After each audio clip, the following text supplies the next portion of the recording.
اعوذ باللہ من الشیطان الرجیم بسم اللہ الرحمن الرحیم 18ویں تراویح کے چند اہم نکات۔ آج کے پیش کردہ نکات 22ویں پارے وَمَن يَقْنُتُ سے تعلق رکھتے ہیں۔ سورہ احزاب میں 3 اہم واقعات کی بحث کی گئی ہے، ایک غزوہ خندق، دوسرا غزوہ بنی قریظہ اور تیسرا حضرت زینب رضی اللہ تعالی عنہ سے حضور صلی اللہ علیہ وسلم کا نکاح، یعنی منہ بولے بیٹے کی طلاق دی ہوئی عورت سے نکاح۔ جنگ احد میں حضور صلی اللہ علیہ وسلم کی ایک ہدایت کو نظر انداز کرنے کے سبب جو شکست ہوئی، اس کا اثر عربوں پر یہ پڑا کہ مشرکین، یہود اور منافقین تینوں کی ہمتیں بڑھ گئی اور وہ سمجھنے لگے کہ مسلمانوں کو ختم کرنا کچھ زیادہ مشکل کام نہیں۔ چنانچہ احد کی جنگ کے 2 مہینے بھی نہیں ہوئے تھے کہ نجد کے قبیلے نے مدینے پر چھاپا مارنے کی تیاریاں شروع کر دی۔ پھر 1 سال بعد 3 قبیلوں نے حضور صلی اللہ علیہ وسلم سے دین سکھانے کے لیے آدمی مانگے۔ حضور صلی اللہ علیہ وسلم نے 70 کے قریب مبلغین ان کے قبیلوں میں بھیجے، مگر انہیں دھوکہ دے کر شہید کر دیا گیا، جس پر آپ صلی اللہ علیہ وسلم نے 1 مہینے تک ان قبیلوں کے خلاف قنوت نازلہ پڑھی۔ انہی حالات میں شوال 5 ہجری میں عرب کے بہت سے قبائل نے مدینے پر ایک مشترکہ قوت کے ساتھ حملہ کیا۔ 3-4 ہزار کی بستی پر، جس میں کئی منافقین بھی شامل تھے، 10-12 ہزار کی تعداد نے حملہ کیا۔ اگر یہ حملہ اچانک ہو جاتا تو سخت تباہ کن ہوتا، مگر تحریک اسلامی کی ہمدرد اور متاثرین افراد جو مخالف قبیلوں میں رہتے تھے، آپ صلی اللہ علیہ وسلم کو سب کارروائیوں کی اطلاع دیتے رہتے تھے۔ اس حملے کے کچھ دن پہلے آپ صلی اللہ علیہ وسلم نے مدینے کے 2 طرف خندق کھود ڈالی اور 3000 افراد کے ساتھ جنگ کے لیے تیار ہو گئے۔ کفار کے خواب و خیال میں بھی نہیں تھا کہ انہیں خندق سے سابقہ پیش آئے گا، کیونکہ عرب اس طریقے پر کبھی نہیں لڑے تھے۔ مشرکین عرب کو جاڑے کے زمانے میں لمبے محاصرے کے لیے مجبور ہونا پڑا، جس کے لیے وہ گھروں سے تیار ہو کر نہ آئے تھے۔ 25 دن سے زیادہ یہ محاصرہ جاری رہا۔ کچھ تو محاصرے کی طوالت، کچھ حضور صلی اللہ علیہ وسلم کی جنگی تدبیریں، اور پھر ایک رات اللہ نے ایسی آندھی چلائی کہ تمام خیمے اکھڑ گئے اور کوئی ان میں سے نہ ٹھہر سکا۔ اس پورے عرصے میں ایک بار شدید حملہ ہوا تھا، جو صبح سے رات تک جاری رہا، اور 5 وقت کی نمازیں رات کو جنگ سے فارغ ہو کر ایک ساتھ پڑھی گئی۔ مسلمانوں نے انتہائی بے جگری سے مقابلہ کیا۔ معرکہ خندق ختم ہوا تو جبرائیل علیہ السلام نے اللہ کا حکم سنایا کہ ابھی ہتھیار نہ کھولے جائے، بلکہ یہودی قبیلے بنی قریظہ پر وار کر کے ان سے نپٹ لیا جائے، کیونکہ انہوں نے غداری کی تھی۔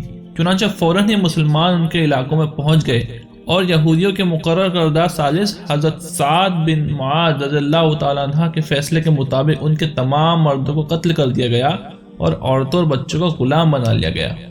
جنگ احد سے جنگ خندق تک کا 2 سال کا تمام عرصہ سخت و بحرانی زمانہ تھا، مگر اس میں معاشرے کے استحکام اور اصلاح کا کام جاری رہا۔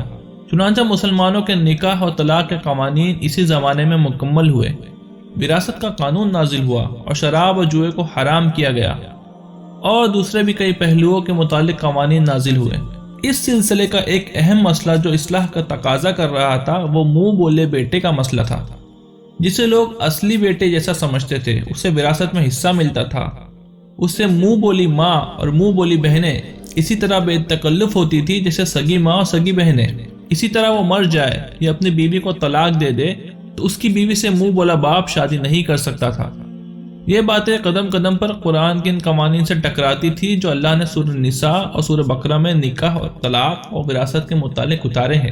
ساتھ ہی یہ بات اخلاق کے پہلو سے بھی وری تھی کہ کتنا ہی سگوں کی طرح سمجھا جائے، مگر پھر بھی وہ حقیقی بیٹا یا بھائی نہیں تھا، اور بہت سے ذہن بے تکلفی سے ناجائز فائدہ اٹھا لیتے تھے۔ ضرورت اس بات کی تھی کہ ان برائیوں کا راستہ روکا جائے، مگر یہ راستہ صرف قانون بنانے سے نہیں رک سکتا تھا۔ اس لیے اللہ نے ایسے حالات پیدا کیے کہ نبی صلی اللہ علیہ وسلم کو خود اس رسم کو توڑنا پڑا۔ آپ صلی اللہ علیہ وسلم کی پھوپھی زاد بہن حضرت زینب رضی اللہ تعالیٰ عنہ، ان کے شوہر حضرت زید بن حارثہ رضی اللہ تعالیٰ عنہ نے طلاق دی، جو حضور صلی اللہ علیہ وسلم کے منہ بولے بیٹے تھے۔ تو اللہ نے حکم دیا کہ آپ صلی اللہ علیہ وسلم حضرت زینب سے شادی کر لیں۔ جب آپ صلی اللہ علیہ وسلم نے حضرت زید سے ان کا نکاح پڑھایا تھا تو عربوں کی رسم توڑی تھی کہ وہ آزاد کردہ غلام کو اپنے برابر نہیں سمجھتے تھے، بلکہ اس سے غلاموں کا سا سلوک کرتے تھے۔ آپ صلی اللہ علیہ وسلم نے ان کی پھوپھی زاد آزاد عورت سے ان کی شادی کر کے یہ ثابت کیا کہ اسلام میں آزاد کردہ غلام بھی اشراف کا درجہ رکھتا ہے۔ اب اللہ نے چاہا کہ اس رسم کو بھی توڑے اور منہ بولے بیٹے کو اصل بیٹا نہ سمجھا جائے۔ اسی طرح پردے کے احکام بھی جاری ہوئے اور قریبی رشتہ داروں کے علاوہ اور غیر مردوں کے ساتھ ملنا جلنا حرام کر دیا گیا۔ اگر انہیں بات کرنی ہو یا کچھ لینا دینا ہو تو پردے کے پیچھے سے لے اور دے۔ کوئی ایسی حرکت نہ کرے جس سے کسی مرد کو غلط فہمی ہو۔ نبی صلی اللہ علیہ وسلم کی بیوی کو تمام مسلمانوں کی ماں قرار دیا گیا اور آپ صلی اللہ علیہ وسلم کی وفات کے بعد ان سے نکاح حرام کر دیا گیا۔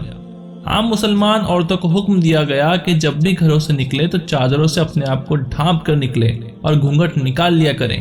اسی موقع پر اس بات کا اعلان کیا گیا کہ نبی صلی اللہ علیہ وسلم آخری نبی ہیں۔ چونکہ آپ صلی اللہ علیہ وسلم کے بعد کوئی نبی آنے والا نہیں، لہٰذا زمانے جاہلیت میں جو رسوم جڑ پکڑ چکی ہیں ان کا خاتمہ رسول صلی اللہ علیہ وسلم کے ذریعے ضروری ہے۔ اسی وجہ سے اللہ نے حضرت زید کے طلاق دینے کے بعد حضرت زینب رضی اللہ تعالیٰ عنہ کا نکاح آپ صلی اللہ علیہ وسلم سے فرما دیا۔ چونکہ حضرت زید رضی اللہ تعالیٰ عنہ لے پالک بیٹے یعنی منہ بولے بیٹے تھے اور بیٹے کی بیوی یعنی بہو، ان سے نکاح حرام ہے۔ اللہ تعالیٰ نے تردید فرما دی کہ حضرت زید رضی اللہ تعالیٰ عنہ کب آپ کے بیٹے تھے؟ وہ تو سرے سے بیٹے ہی نہیں۔ مردوں میں سے محمد صلی اللہ علیہ وسلم کسی کے باپ نہیں، پھر بہو کا سوال کہاں پیدا ہوتا ہے؟ دوسری حیثیت آپ صلی اللہ علیہ وسلم کی رسول کی تھی اور رسول جہالت کی باتوں کو ختم کرنے آتے ہیں۔ تیسری بات یہ کہ آپ خاتم النبیین ہیں، آپ صلی اللہ علیہ وسلم کے بعد کوئی رسول آنے والا نہیں، لہذا ضروری ہے کہ اس قبیح رسم کو آپ صلی اللہ علیہ وسلم خود ختم کر کے جائیں۔ چونکہ نکاح و طلاق کا ذکر ہے اس لیے ضمناً ایک اہم مسئلے کی وضاحت کر دی گئی کہ مسلمان جب کسی عورت سے نکاح کرے اور خلوت صحیحہ سے پہلے طلاق کی نوبت آ جائے تو عورتوں پر عدت نہیں، مراد یہ ہے کہ مرد کا حق رجوع ساقط ہو جاتا ہے، اسی طرح حق اولاد اور عدت کا خرچ بھی ساقط ہو جاتا ہے۔ البتہ شوہر کو چاہیے کہ کچھ مال دے دلا کر عورت کو رخصت کرے۔ گویا اگر نکاح کے وقت مہر مقرر کیا گیا ہے اور خلوت سے پہلے طلاق ہو گئی تو نصف مہر واجب ہے، جیسا کہ سورہ بقرہ کی آیت میں ہے۔ اس واجب سے زیادہ دینا لازم نہیں لیکن مستحب ہے۔ لیکن اگر نکاح کے وقت مہر مقرر نہ کیا گیا ہو تو اس صورت میں عورت کو کچھ نہ کچھ اس کی حیثیت کے مطابق دے کر رخصت کرنا چاہیے۔ بھلی طریقے سے رخصت کرنے کا مطلب یہ ہے کہ اسے رسوا یا بدنام نہ کرے بلکہ شریفانہ طریقے پر رخصت کرے۔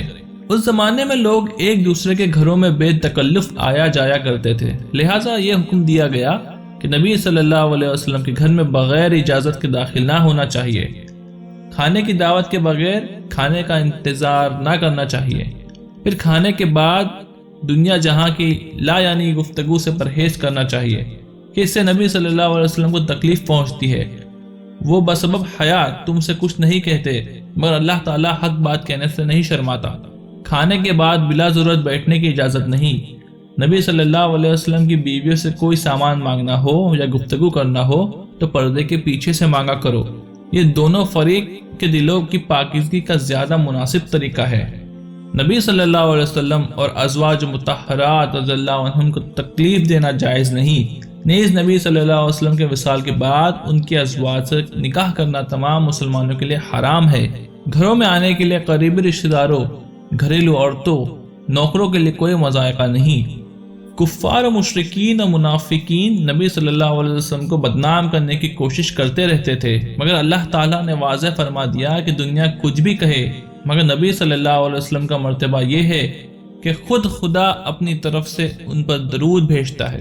فرشتے دن رات آپ کے حق میں دعائیں کرتے رہتے ہیں اور اہل ایمان کو بھی چاہیے کہ وہ اپنے نبی صلی اللہ علیہ وسلم سے غایت درجہ محبت رکھے، ان کے گرویدہ ہو جائے، ان کی حمد و ثنا کرے، ان کے حق میں کامل سلامتی کی دعا کرے، دل و جان سے ان کا ساتھ دے۔ جو لوگ اللہ اور رسول کو اذیت دیتے ہیں ان پر دنیا اور آخرت میں اللہ تعالیٰ نے لعنت فرمائی ہے، ان کے لیے رسوا کن عذاب ہے۔ اے نبی صلی اللہ علیہ وسلم اپنی بیویوں اور اہل ایمان کی عورتوں سے کہہ دو کہ اپنے اوپر اپنی چادروں کے پلو لٹکایا کرے۔ یہ زیادہ مناسب طریقہ ہے کہ وہ پہچان لی جائے اور انہیں ستایا نہ جائے۔ گویا خاتون جب اپنے آپ کو پردے میں کر لیتی ہے جب پورے سماج میں اسے عزت کی نگاہ سے دیکھا جاتا ہے۔ سادہ اور حیادار لباس میں دیکھ کر ہر دیکھنے والا یہ جان لیتا ہے کہ یہ شریف اور باعصمت خواتین ہے، آوارہ اور کھلاڑی نہیں کہ کوئی بد کردار انسان ان سے اپنے دل میں تمنا پوری کرنے کی امید کر سکے، ان کو چھیڑنے کی جرت کر سکے۔ سورہ فاطر مکے میں نازل ہوئی۔ فرمایا لوگو تم پر جو اللہ کے احسانات ہیں انہیں یاد رکھو کہ اللہ کے سوا کوئی اور بھی خالق ہے جو تمہیں آسمان اور زمین سے رزق دیتا ہو، اس کے سوا کوئی معبود نہیں۔ آخر تم کہاں سے دھوکہ کھا رہے ہو؟ خدا کی دی ہوئی نعمتوں سے فائدہ اٹھاؤ اور بندگی کسی اور کی بجا لاؤ، یہ کھلی احسان فراموشی ہے۔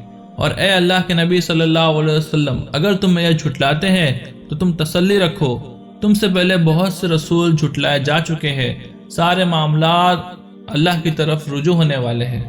اے لوگو، اللہ کا وعدہ آخرت برحق ہے۔